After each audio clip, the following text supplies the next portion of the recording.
नमस्कार, आप देख रहे हैं सत्य हिंदी और मैं हूं आपके साथ कृति सिंह। आइए रुक करते हैं इस वक्त की बड़ी खबरों की ओर। एप्स्टीन फाइलों से जुड़े नए दस्तावेज आए सामने। नए दस्तावेजों में ट्रंप के खिलाफ रेप के आरोप दर्ज। न्याय विभाग ने ट्रंप पर लगे आरोपों को बताया झूठा। अमेरिका में जेफरी एप्स्टीन केस से जुड़े नए दस्तावेज सामने आए हैं। इनमें डोनाल्ड ट्रंप पर दशकों पुराना एक रेप का आरोप दर्ज है, लेकिन अमेरिका न्याय विभाग ने इसे पूरी तरह झूठा और सनसनीखेज बताया है। न्याय विभाग का कहना है कि ये आरोप बिना किसी सबूत के हैं और इन्हें सच नहीं माना जा सकता। विभाग ने साफ कहा कि अगर दावों में जरा भी सच्चाई होती तो 2020 के चुनाव में ही इन्हें मुद्दा बना दिया जाता। दस्तावेजों में कई अप्रमाणित शिकायतें और टिप्स हैं, लेकिन कहीं भी ट्रंप के खिलाफ जांच या आरोप तय होने की बात नहीं कही गई है। H-1B लॉटरी सिस्टम खत्म, वेटेड चयन प्रक्रिया लागू। ज्यादा सैलरी और स्किल वालों को मिलेगी प्राथमिकता। भारतीय युवा प्रोफेशनल्स पर पड़ेगा सबसे ज्यादा असर। अमेरिका में ट्रंप प्रशासन H-1B वर्क वीजा सिस्टम में बड़ा बदलाव करने जा रहा है। अब तक वीजा लॉटरी के जरिए मिलते थे, लेकिन 27 फरवरी 2026 से नया नियम लागू होगा। इसके तहत ज्यादा स्किल और ज्यादा सैलरी वाले विदेशी प्रोफेशनल्स को प्राथमिकता दी जाएगी। सरकार का कहना है कि पुराने सिस्टम का गलत इस्तेमाल हो रहा था और कंपनियां कम वेतन पर विदेशी कर्मचारियों को ला रही थीं। नए नियम से एंट्री लेवल प्रोफेशनल्स, खासकर भारत से जाने वाले युवाओं के लिए अमेरिका में नौकरी पाना और मुश्किल हो सकता है। छात्र नेता उस्मान हादी की मौत के बाद बिगड़े हालात। भाई का आरोप, चुनाव बिगाड़ने के लिए रची गई थी साजिश। ढाका में प्रदर्शन तेज, सरकार से त्वरित जांच की मांग। बांग्लादेश के छात्र नेता शरीफ उस्मान हादी की हत्या के बाद राजनीति गर्मा गई है। हादी को 12 दिसंबर को ढाका में सिर में गोली मारी गई थी और इलाज के दौरान 18 दिसंबर को सिंगापुर में उनकी मौत हो गई। अब उनके भाई शरीफ ओमर हादी ने मोहम्मद यूनुस के नेतृत्व वाली अंतरिम सरकार पर हत्या की साजिश रचने का आरोप लगाया है। ओमर का कहना है कि ये हत्या फरवरी में होने वाले चुनाव को पटरी से उतारने के लिए की गई है। उन्होंने सरकार से जल्द न्याय और निष्पक्ष जांच की मांग की है, नहीं तो आंदोलन तेज करने की चेतावनी भी दी है। केरल ड्राफ्ट वोटर लिस्ट में 24.08 लाख नाम हटाए गए। मृत, शिफ्ट हुए और डुप्लीकेट वोटरों के नाम कटे। 23 दिसंबर से 22 जनवरी तक दावा आपत्ति का मौका है। केरल में विशेष गहन पुनरीक्षण यानी SIR के बाद चुनाव आयोग ने ड्राफ्ट वोटर लिस्ट जारी कर दी है। इसमें करीब 24.08 लाख मतदाताओं के नाम हटाए गए हैं।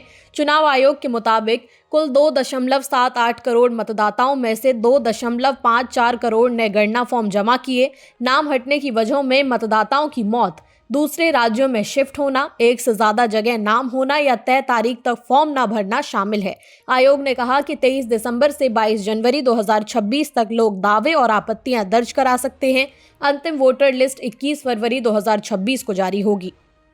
मध्य प्रदेश में 42.74 लाख वोटरों के नाम ड्राफ्ट लिस्ट से हटे। भोपाल में सबसे ज्यादा 4.38 लाख नाम हटे। 22 जनवरी तक दावा आपत्ति, 21 फरवरी को आएगी अंतिम सूची। मध्य प्रदेश में चुनाव आयोग ने ड्राफ्ट वोटर लिस्ट जारी कर दी है। इसमें राज्य भर से करीब 42.74 लाख नाम मतदाताओं के हटाए गए हैं। मुख्य निर्वाचन अधिकारी संजीव कुमार झा के मुताबिक कुल 5.74 करोड़ वोटरों में से 5.31 करोड़ ने सत्यापन फॉर्म भरे। नाम हटने की वजहों में वोटरों का दूसरे इलाकों में शिफ्ट होना, मौत या एक से ज्यादा जगह नाम होना शामिल है। राजधानी भोपाल में सबसे ज्यादा 4.38 लाख नाम काटे गए हैं। 22 जनवरी 2026 तक लोग दावा आपत्ति दर्ज करा सकते हैं, जबकि अंतिम सूची 21 फरवरी को जारी की जाएगी। ललित मोदी का लंदन से वीडियो सोशल मीडिया पर वायरल। खुद को और माल्या को बताया भारत के सबसे बड़े भगोड़े। बॉम्बे हाईकोर्ट ने माल्या से भारत लौटने पर किया सवाल। IPL के पूर्व चेयरमैन ललित मोदी ने लंदन से एक वीडियो शेयर कर नया विवाद खड़ा कर दिया है। ये वीडियो विजय माल्या के बर्थडे का है, जिसमें ललित मोदी खुद और माल्या को भारत के 2 सबसे बड़े भगोड़े बताते दिख रहे हैं। वीडियो सोशल मीडिया पर तेजी से वायरल हो गया और लोगों ने इसे भारतीय कानून और एजेंसियों का मजाक बताया। कई यूजर्स ने सरकार और जांच एजेंसियों पर सवाल उठाए। इसी बीच बॉम्बे हाईकोर्ट ने विजय माल्या से पूछा है कि वो भारत कब लौटने वाले हैं। माल्या और ललित मोदी दोनों ही आर्थिक अपराधों के मामले में वांछित हैं। सुप्रीम कोर्ट ने 100 मीटर ऊंचाई वाली नई परिभाषा को दी मंजूरी। CEC और अमिकस क्यूरी ने फैसले का विरोध किया। अरावली के बड़े हिस्से पर खनन का खतरा बढ़ने की आशंका। अरावली पहाड़ियों को लेकर सुप्रीम कोर्ट द्वारा 100 मीटर ऊंचाई वाली नई परिभाषा स्वीकार किए जाने के बाद विवाद खड़ा हो गया है। पर्यावरण विशेषज्ञों और कोर्ट की सेंट्रल एम्पावर्ड कमेटी सीईसी ने इस फैसले पर सवाल उठाए हैं। उनका कहना है कि इस परिभाषा से अरावली का बड़ा हिस्सा संरक्षण से बाहर हो सकता है। वन सर्वे ऑफ इंडिया की पुरानी परिभाषा के मुताबिक निचली पहाड़ियां और टीले भी अरावली का अहम हिस्सा है।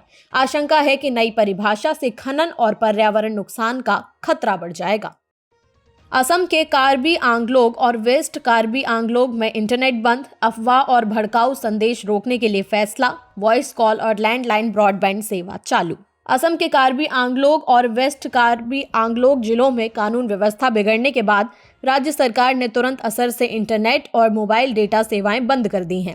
सरकार को आशंका है कि सोशल मीडिया के जरिए अफवाहें और भड़काऊ संदेश फैलाए जा सकते हैं, जिससे हालात और खराब हो सकते हैं। हालांकि वॉइस कॉल और लैंडलाइन ब्रॉडबैंड सेवाएं चालू रहेंगी। ये आदेश अगले निर्देश तक लागू रहेगा। सरकार ने चेतावनी दी है कि आदेश का उल्लंघन करने वालों पर कड़ी कार्रवाई की जाएगी। प्रशासन हालात पर लगातार नजर बनाए हुए है। जामिया के एग्जाम सवाल पर सोशल मीडिया में बवाल, सवाल बनाने वाले प्रोफेसर को किया गया सस्पेंड। यूनिवर्सिटी ने बनाई जांच समिति, एफआईआर से इनकार। दिल्ली की जामिया मिलिया इस्लामिया यूनिवर्सिटी में एक परीक्षा के सवाल को लेकर बड़ा विवाद खड़ा हो गया है। बीए सोशल वर्क के सेमेस्टर एग्जाम में पूछे गए एक सवाल पर सोशल मीडिया पर नाराजगी दिखी। सवाल में भारत में मुस्लिम अल्पसंख्यकों पर अत्याचारों पर चर्चा करने के लिए कहा गया था। शिकायतों के बाद यूनिवर्सिटी ने सवाल बनाने वाले प्रोफेसर वीरेंद्र बालाजी शहारे को सस्पेंड कर दिया है और मामले की जांच के लिए समिति बनाई गई है।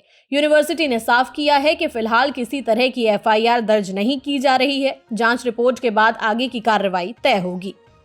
जालोर के 15 गांव में बेटियों बहुओं पर स्मार्टफोन बैन। शादी और सामाजिक कार्यक्रमों में कैमरा फोन ले जाना होगा मना। पढ़ाई के लिए घर पर सीमित इस्तेमाल की छूट मिलेगी। राजस्थान के जालोर जिले में एक समुदाय ने बेटियों और बहुओं के लिए स्मार्टफोन पर रोक लगाने का फैसला किया है। 15 गांवों में 26 जनवरी से ये नियम लागू होगा। फैसले के मुताबिक महिलाएं शादी, सामाजिक कार्यक्रम या पड़ोस में जाते समय कैमरे वाला मोबाइल नहीं रख सकेंगी। हालांकि कॉल के लिए कीपैड फोन की इजाजत होगी। पढ़ाई करने वाली लड़कियां घर पर सिर्फ पढ़ाई के लिए स्मार्टफोन इस्तेमाल कर सकेंगी।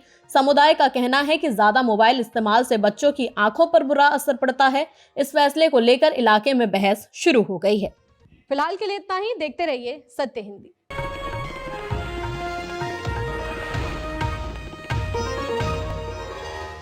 Disclaimer under Section 107 of the Copyright Act 1976. Allowance is made for fair use for purposes such as criticism, comment, news reporting, scholarship, and research. Fair use is a use permitted by copyright statute that might otherwise be infringing.